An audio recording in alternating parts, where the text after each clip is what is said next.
সালটা ২০২৩।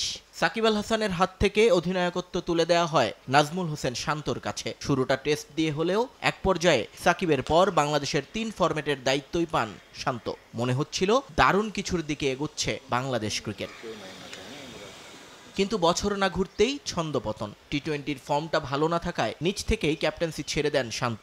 কিন্তু ওয়ানডে টেস্টটা চলছিল বেশ ভালোভাবে। অন্তত সাদা পোশাকে তাকে টেক্কা দেওয়ার মতো ছিল না কেউ। কিন্তু ওই যে বাংলাদেশ ক্রিকেটের চিরাচরিত স্বভাব, বেশি ভালো এখানে ভালো না। নজর লাগে শান্তর ক্যাপ্টেন্সিতে। হুট করে তাকে না জানিয়ে শ্রীলঙ্কা সফরে যাওয়ার কয়েক ঘন্টা আগে ওয়ানডে ক্যাপ্টেন্সি কেড়ে নেয় ক্রিকেট অপারেশনস। শান্তর জায়গায় দায়িত্ব তুলে দেওয়া হয় মিরাজের হাতে। এরপর চারদিকে নানা সমালোচনা হলেও একেবারে চুপ ছিলেন শান্ত। পরে ২৮ জুন লঙ্কানদের বিপক্ষে টেস্ট সিরিজ শেষে হুট করেই সাদা পোশাকের দায়িত্বটা ছেড়ে দেন তিনি। বোঝা যায় অভিমান জমে পাহাড় হয়ে গিয়েছিল, যার প্রতিফলনই ঘটেছিল সেই সংবাদ সম্মেলনে।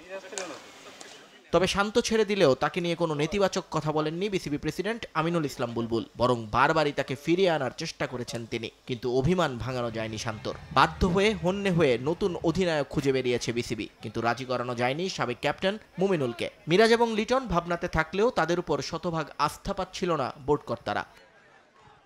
বাধ্য হয়ে আবারও শান্তর শরণাপন্ন হন আমিনুল ইসলাম বুলবুল। নাজমুল আবেদিন ফাহিমকে দিয়ে কয়েক দফায় বোঝান এই টপ অর্ডার ব্যাটারকে। সাবেক প্রেসিডেন্ট ফারুক আহমেদও চেষ্টা করেছেন নিজের মতো করে। অবশেষে সবার অনুরোধে আবারও ফিরলেন শান্ত। তবে এবার আর অল্প সময় নয়, বেশ লম্বা সময়ের জন্য আসলেন ২৭ বছর বয়সী ক্রিকেটার। ২০২৫ থেকে ২০২৭ পর্যন্ত আইসিসির চলমান টেস্ট চ্যাম্পিয়নশিপের পুরো চক্রতেই তিনি অধিনায়ক হিসেবে থাকবেন বাংলাদেশের। নতুন করে পুরানো দায়িত্ব নিয়ে নিজের উচ্ছ্বাস প্রকাশ করেছেন শান্ত। টেস্ট ক্রিকেটে দেশকে নেতৃত্ব দেয়া আমার জীবনের সবচেয়ে বড় গৌরবের বিষয়। আমি আমার ওপর দেয়া দায়িত্ব পালনের সর্বোচ্চ চেষ্টা করব। এই দলটা নেতৃত্ব দেয়া সবসময়ই আনন্দের। আমি বিশ্বাস করি সামনে আমাদের জন্য ইতিবাচক কিছু সময় অপেক্ষা করছে। আমরা এই মাসের শেষে আয়ারল্যান্ডের বিরুদ্ধে আসন্ন সিরিজের জন্য অপেক্ষায় আছি, যা বাংলাদেশের টেস্ট ক্রিকেটের জন্য একটি ব্যস্ত ও গুরুত্বপূর্ণ সময়ের শুরু।